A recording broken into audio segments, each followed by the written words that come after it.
Well, the judge is now increasing the sentence to essentially 13 years and 5 months. I think it's important to understand why that sentence is just under the prescribed minimum of 15 years.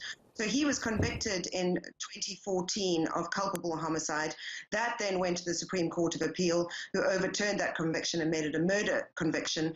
And what the state had argued and what the judges agreed with was that there were not those compelling and substantial reasons to deviate from the minimum sentence. They argued that the judge had maudlin sympathy for Oscar and that she also placed too much emphasis on his vulnerability, arguing also that that sets a dangerous precedent for other disabled criminals going forward, and also saying that Oscar has not showed proper remorse for his crime and has yet to explain why he fired 4 shots into that cubicle in 2013. So a unanimous decision by the judges. Oscar was going to be eligible for parole in 2019.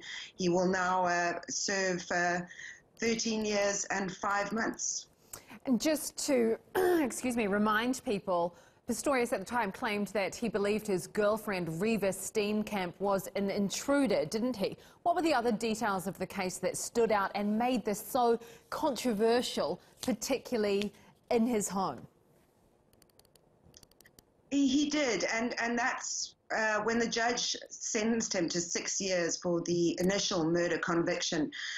She placed emphasis on the fact that because he thought it was an intruder, that she gave weight to the fact that he thought it was an intruder. But, you know, these judges, when the state approached them and argued their case, the judges themselves said that they still couldn't get their heads around why he did that when there was no perceivable threat. Whoever was in the bathroom, whether an intruder or Reva, posed no real threat to him.